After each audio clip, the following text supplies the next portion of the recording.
boa tarde, pessoal. Hoje eu vou falar sobre aba naturalista. É meio polêmica a conversa de hoje com vocês. Primeira coisa que eu quero deixar clara aqui, que eu estou falando sobre comunicação. A conversa aqui vai ser sobre comunicação e sobre essa questão do naturalista, o que vem a ser. Primeira coisa que a gente tem que pensar, o que é natural no aprendizado da comunicação? Você pergunta para um pai, para uma mãe, de uma criança típica, que está fazendo gracinhas, falando um bando de gracinha, e você pergunta, como é que você ensinou isso? Primeira coisa que você faz, né? Você pergunta para os pais ali, a criança está falando um bando de gracinha, e você pergunta para eles, como é que você ensinou ela a falar essas gracinhas? Provavelmente, esses pais vão responder que não sabe como eles ensinaram isso, que a criança simplesmente aprendeu do nada a fazer essas gracinhas, a falar essas gracinhas. Então, quando a gente fala sobre aprendizado natural da comunicação, o natural é isso, que a criança, através do ambiente, né, ela vai aprendendo sozinha.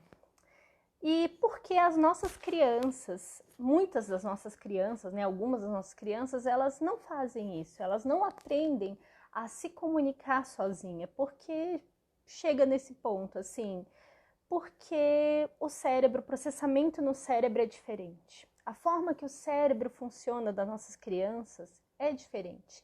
Então, com isso, elas não têm essa janelinha para aprender através da imitação, do segmento de comandos, a discriminação de estímulos dela é baixo, ela não consegue discriminar direito, assim, não consegue fazer essa discriminação de forma adequada, o contato visual é baixo, é reduzido, a gente nunca fala que não tem, mas costuma ser reduzido e isso variando, lógico, dentro desse espectro, cada criança vai ter suas peculiaridades. Então, por isso, as nossas crianças muitas vezes elas não aprendem sozinhas isso. Então, a gente precisa montar um esqueminha, estruturar isso para elas aprenderem. Então, o que acontece? Primeira coisa que eu vou falar aqui, que tem que ficar muito claro para vocês, o que é um repertório. Repertório é tudo que a sua criança faz, é tudo que ela tem de habilidade. Por exemplo, o quanto a sua criança imita, o quanto a sua criança, o nível de contato visual dela, a discriminação de estímulos, enfim, existem várias ferramentas para fazer esse rastreio de repertório. Entre eles tem o VibMap, Able, Zata e assim vai. Tem vários instrumentos que fazem esse tipo de rastreio. E outra coisa também, gente, todos os comportamentos da nossa criança têm uma função, mesmo que às vezes só tem função para ela. Então isso é uma coisa que a gente tem que ter em mente sempre quando a gente está falando sobre comportamento. Então, só para deixar esse ponto aqui. Então, eu coloquei aqui um exemplo prático para vocês sobre essa questão da comunicação, né? Vamos lá para um exemplo prático para saber os estágios no ambiente natural. A gente pega uma criança ali entre 3 e 4 anos e é esperado aqui, ó, vamos lá, eu até fiz um esqueminha, vou ditando aqui. Digamos que vocês estejam numa cozinha e estejam lá guardando os talheres que vocês lavaram e já estão secos, né? Lógico que você não vai entregar uma faca ali de cara com ponta. Eu tô falando uma colher, um garfo e tem aquelas divisórias dentro da gaveta.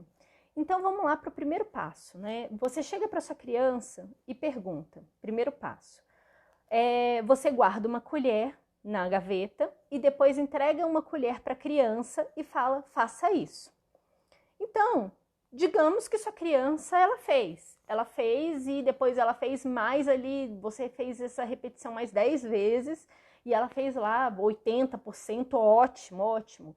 Isso quer dizer que ela está conseguindo imitar esse comportamento motor. Você entregou uma colher, ela foi e guardou ali conforme o modelo, o local de colocar a colher.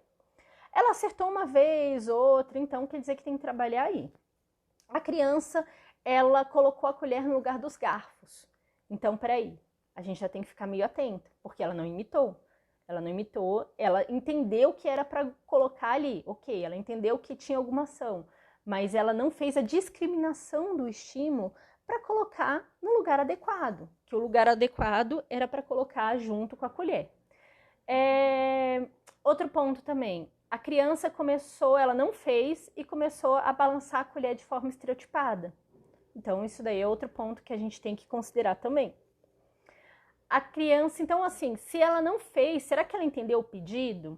Naquele ponto lá, será que, por que ela não conseguiu discriminar os elementos ali? E a criança, ela simplesmente também tem a possibilidade de ela ignorar, se afastar e não se interagir com isso. Vamos lá para uma segunda possibilidade. Você entrega para a criança uma colher e fala para colocar igual. Ah, no primeiro você colocou a colher, né?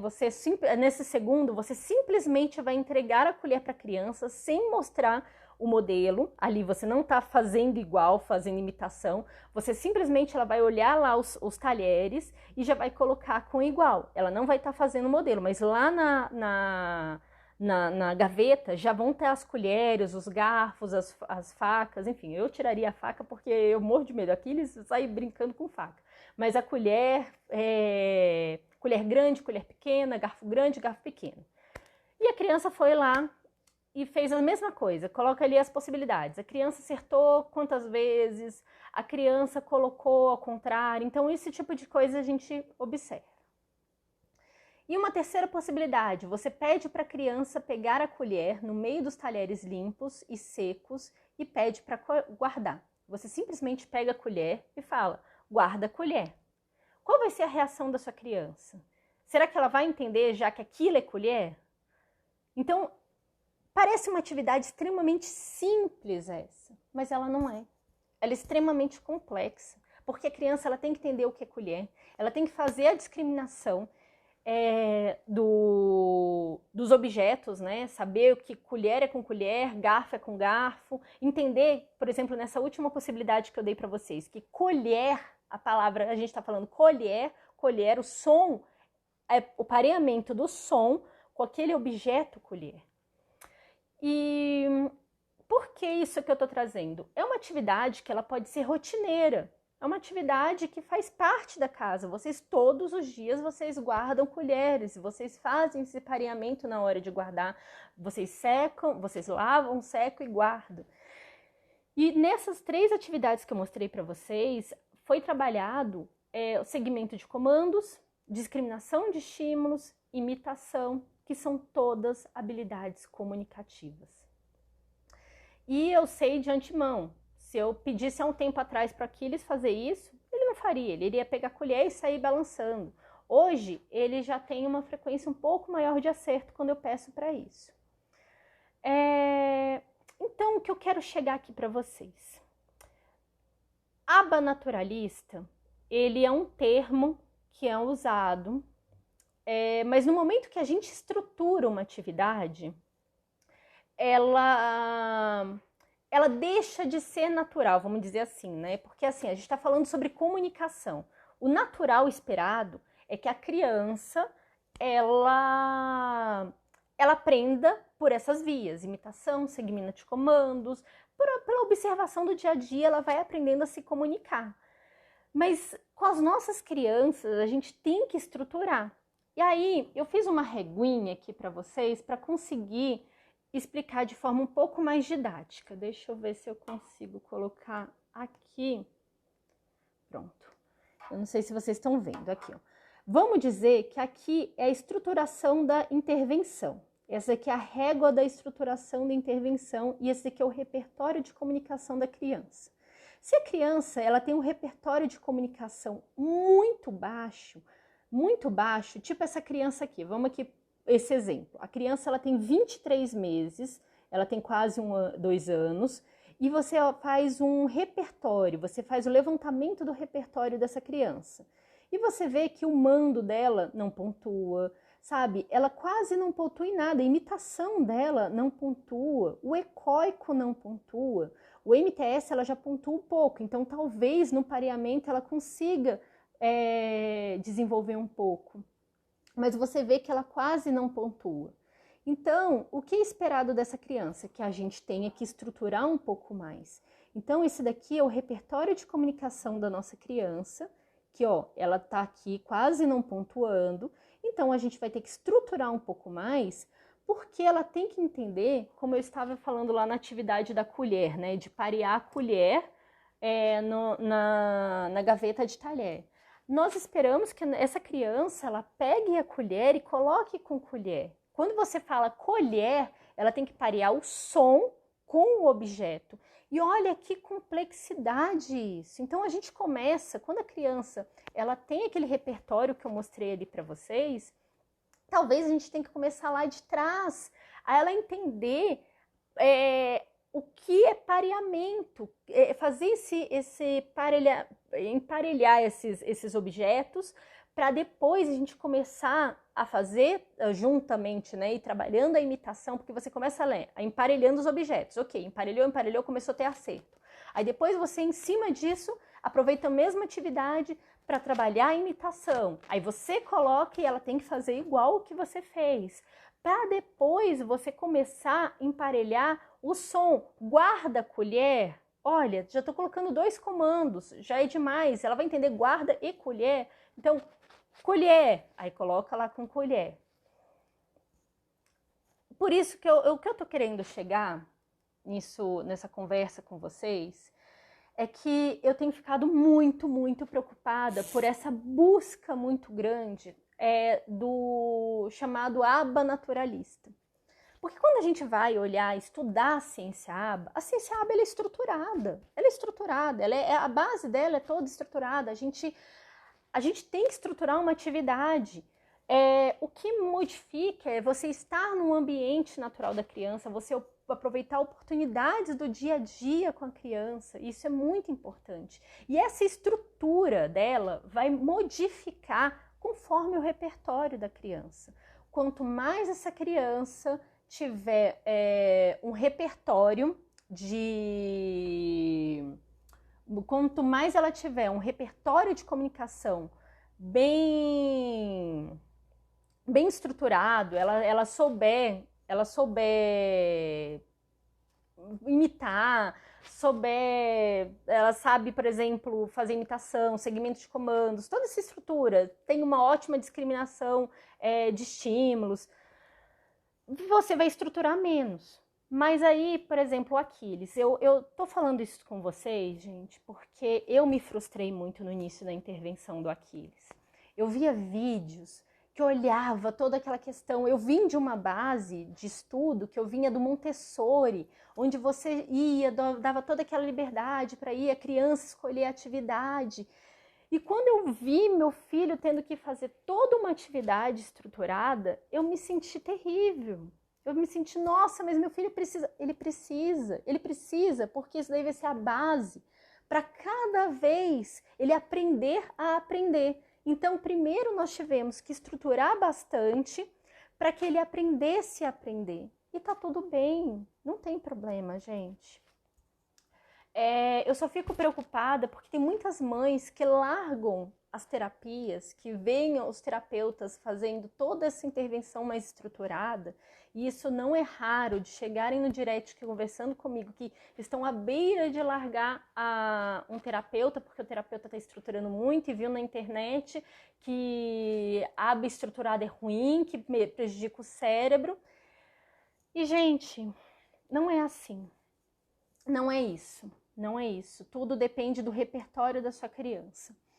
E esse termo naturalista, ele veio muito para apaziguar toda uma questão histórica do ABA. Infelizmente, sim, o ABA teve muita coisa boa, muita coisa boa. A gente não é à toa que, assim, hoje em dia a gente consegue fazer tanta coisa boa por conta de todo esse trabalho maravilhoso que vários profissionais fizeram, mas alguns fizeram um péssimo trabalho.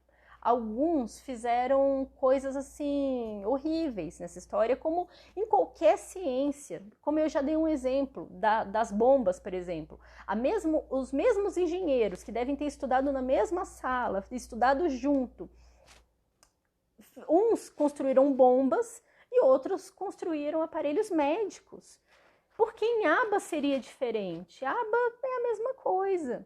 Isso é verdade, que eu tô ouvindo comentário do pessoal. Tem muita gente desinformada, Dani, muitos mitos. A Nayane concorda, perfeita colocação, obrigada. Aqui, a Lu a psicomediar, estrutura é muito importante na vida. Imagina na vida das nossas crianças, com certeza, gente, a gente aprende de forma estruturada. Convenhamos, a gente vai para a escola, existe toda uma estrutura para a gente aprender na escola. Mas eu tô falando aqui, nem tô falando aquele ensino acadêmico, aqui eu tô me restringindo à comunicação, a simplesmente a gente se comunicar. E se nossas crianças, elas não aprenderam da forma típica, da forma que a gente espera natural, então a gente tem que ir trabalhando de forma estruturada, como eu mostrei aqui na régua. Essa régua daqui, para mim, é assim que eu enxergo. Quanto menor o repertório de comunicação da nossa criança, mais nós vamos ter que estruturar a atividade. E tá tudo bem, tá tudo tranquilo. Eu quero que vocês trabalhem isso de tirar esse peso das costas de vocês, porque é assim mesmo, é um processo, até uma hora que vai ficando mais natural. Aí vem outra coisa que eu queria falar com vocês, a questão dos reforçadores. Outra coisa que eu vejo muito na internet é se falar que reforçadores tangíveis, reforçadores comida, brinquedo, que eletrônico não se deve usar. Não, peraí, não é isso. Não é isso. Não é. A gente tem que organizar para poder usar os reforçadores tangíveis. Tem que ser muito bem planejado, essa que é a questão.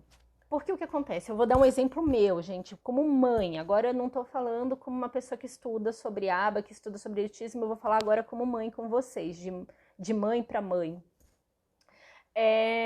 De mãe para mãe, de mãe para pai, né? Que tem muitos pais aqui também, eu fico muito feliz. Quando Aquiles começou a fazer as atividades, eu listei tudo que ele gostava, inclusive os alimentos. E os terapeutas, eles viram que os alimentos eram muito mais potenciais para o Aquiles. O Aquiles, ele não tinha quase interesse em pessoas. Para ser sincera, a única pessoa que o Aquiles tinha interesse era em mim. O Aquiles, eu era uma das pouquíssimas pessoas que o Aquiles, ele me procurava, ele não tinha interesse em ter contato. Até 1 ano e 11 meses era assim. Então, o que foi usado? Os reforçadores eram amendoim, brinquedos, eles foram começando a ser emparelhados com reforçador social. E a atividade tinha que ser legal. Então, a gente foi emparelhando, até que hoje, praticamente, a gente não usa... Não, assim, alimento não é mais usado. Para não mentir, depois de um tempão, eu usei hoje, porque eu estou ensinando cores com Aquiles, e eu aprendi com a Samília a história do M&M. Aí eu comecei a brincar hoje com Aquiles e M&M. Gente, o trem que deu certo esse M&M. Açúcar, né? Açúcar, como tem até aquela piada do limão com abacate, né? Que o abacate, como é que é? Eu sou horrível com piada. Tem que lembrar disso. Não lembrei. Não lembrei da piada. Eu sou horrível, gente. Eu não devo contar piada ao vivo. Então, o que acontece é isso, gente. Outra coisa que eu quero falar com vocês sobre o nível de ajuda, né? Sobre níveis de ajuda. Do maior para o menor e do menor para o maior. Existe um engano falando que necessariamente a gente tem que ir do maior nível de ajuda para o menor nível do menor nível de ajuda para o maior, ou enfim, isso vai depender da criança, vai depender da atividade, vai depender de como está se desenvolvendo essa atividade com a criança. Isso tem que estar muito em mente. Tem atividade que eu tenho que aguardar um pouco Aquiles para ver como é que vai ser a resposta dele, porque primeiro eu tenho que saber como ele interage. Qual foi a atividade que eu fiz com ele recentemente que eu achava que ele não sabia fazer? Teve uma atividade que eu fiz com ele, já tirando do princípio que eu não ia fazer. Foi da meia. Eu cheguei para ele, eu fui colocar o sapato. Eu fui colocar o sapato nele, tinha tempo que a gente não saía para passear, assim... E eu fui testar para saber se ele colocava meia, né? Aí na hora me deu assim já aquele estalo de ir já ir colocando a meia, dando ajuda total para ele. Aí eu fui e falei só, puxa. Aí ele foi e puxou a meia. Eita, ele sabe fazer isso, ele entendeu o que é para fazer. Ele entendeu na hora o objetivo. Então, a gente tem que fazer exatamente aqui a Lu psicomediar. A ajuda deve ser no momento. A gente tem que saber como é que está a necessidade da nossa criança. Então, assim, por isso a linha de base, exatamente. A gente precisa ter essa linha de base para saber. E a questão que, assim, é porque eu tô comentando isso, porque no início eu ficava muito noiada com essa questão do erro zero. Ai, gente, não pode errar, não posso deixar a criança errar de jeito nenhum. E não, a gente tem que saber dosar isso, a gente não pode deixar o cérebro da criança ficar lá errando, e isso daí ficar... A gente tem que saber equilibrar o momento da criança. A gente vê como é que tá a situação da criança, em qual o nível de desenvolvimento dela nessa atividade e dando nível de ajuda. E eu falo por quê? Tem uma atividade que eu faço com aqueles que eu, sem querer, eu viciei ele no meu nível de ajuda. Eu tava dando ajuda demais nele, que era um de encaixe. E é porque eu ficava agoniada, porque o Aquiles, ele já ia, se eu demorasse muito na atividade, ele já ia levar à boca a pecinha de madeira. Então, eu já estava num nível de ajuda muito grande para ele. Aí eu, de tempo em tempo, essas atividades que ele já ganhou alguma habilidade, ou brincadeiras que eu faço simplesmente com ele, eu filmo tudo e mando para o supervisor. Uma vez por mês, essas outras que não estão no rol da terapia, eu filmo tudo e mando uma vez por mês para o terapeuta analisar, o supervisor, quero dizer. E ele falou assim, Dani, você viciou aqueles nesse nível de ajuda. Você tem que reduzir, dá uma ajuda parcial, só pega na mãozinha e leva. Então é isso, basicamente, que eu queria falar com vocês. Que existe essa régua dos níveis de ajuda, da estruturação da atividade. Tudo vai depender do repertório de comunicação da criança.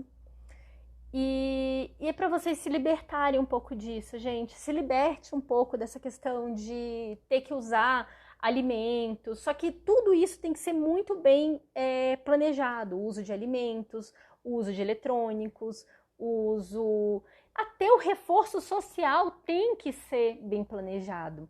Porque o que acontece? Se a criança criar essa dependência, que toda atividade, toda tentativa que ela fizer, a gente tá ali igual uma líder de torcida, ai, parabéns! Isso não é nem sadio para criança, né? A gente tem que saber dosar até o reforço social, porque o nosso objetivo é que o reforço intrínseco à própria atividade seja reforçadora para a criança. É aí que a gente quer chegar no final das contas. E, pessoal, vamos fazer o seguinte, eu vou abrir o grupo, vou mandar um link do Google Meet para a gente conversar lá no grupo, que eu mando e a gente conversa ao vivo no grupo para a gente trocar ideias sobre isso, vocês mandarem suas dúvidas. O que vocês acham? Quem não sabe, quem não tá no meu canal lá do Telegram, aqui, ó, não posso falar essas coisas porque o Instagram enche o saco, é só entrar no meu site que vocês vão entrar lá no grupo, é só entrar em redes sociais, clicar lá, que eu vou mandar um link do Google Meet pra gente ter um bate-papo daqui a pouquinho, tá bom? Então eu já tô mandando lá, vou finalizar aqui a live e encontro vocês lá no grupo do Telegram. Até mais, tchauzinho!